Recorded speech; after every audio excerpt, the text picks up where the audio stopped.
Hey, Daily Dosers. Today we're continuing our study through and in the book of Revelation, not asking the question of when about end times things, but why, and helping us understand the character of God a little bit better through it. So if you have your Bible, we're in Revelation chapter 21 today. That gives us a really good picture of what heaven is going to look like for us and what heaven's going to be like. It says this. John is writing, he gets a special revelation from God. That's what we call it revelation. It's the revelation of John that he got from God about what the end times would look like. So he's seeing this and then he's writing it down. John writes, "Then I saw a new heaven and a new earth." So the idea there is a reformation or a redemption of what already was, not a making a brand new one. So I talked about it a little bit in the sermon this weekend, but if you weren't there, we have this idea that's kind of perpetuated from Greek thought and in cartoons that when we get to heaven, we're all going to be floating around. We're going to have wings. And none of that's biblically accurate. In fact, we don't become angels. We don't have wings. None of that is true.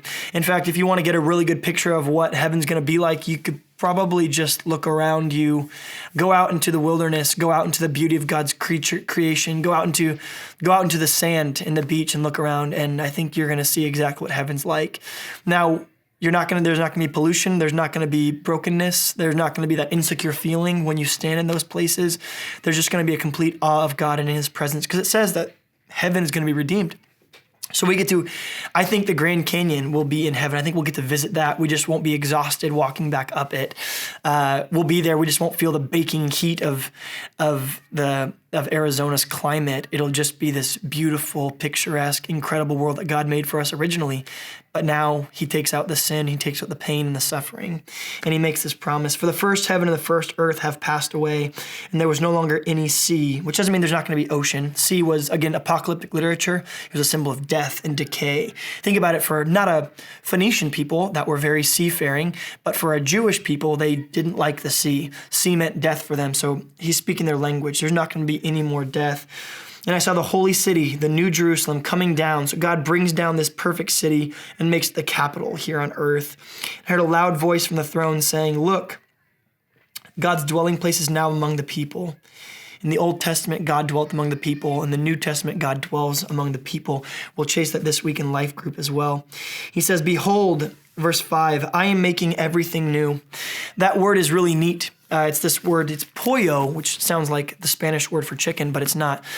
It's a word that means I'm doing something again and again. I am making new. It's this constant making newness. It says, it's the same thing in the book of Romans, where it says, we can't help but keep on sinning in Romans chapter 7.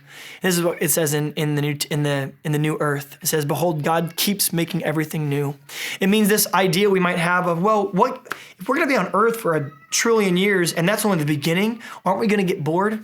Jesus says, "Behold, I make all things constantly new."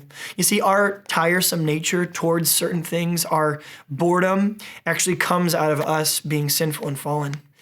Isn't that crazy to think that when it comes down to it, even the youngest child is older than God is?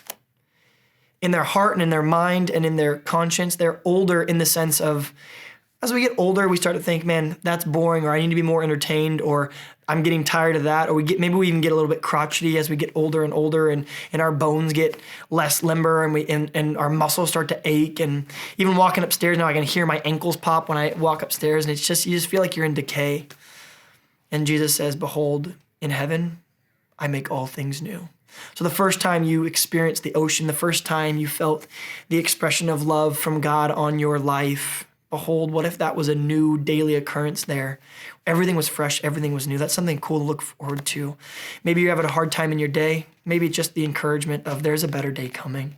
It's a day where you'll meet God face to face, and behold, he won't just make all things new, but he'll make you new too. He's going to make me new too. Let's rest in that peace and assurance today. We'll see you tomorrow.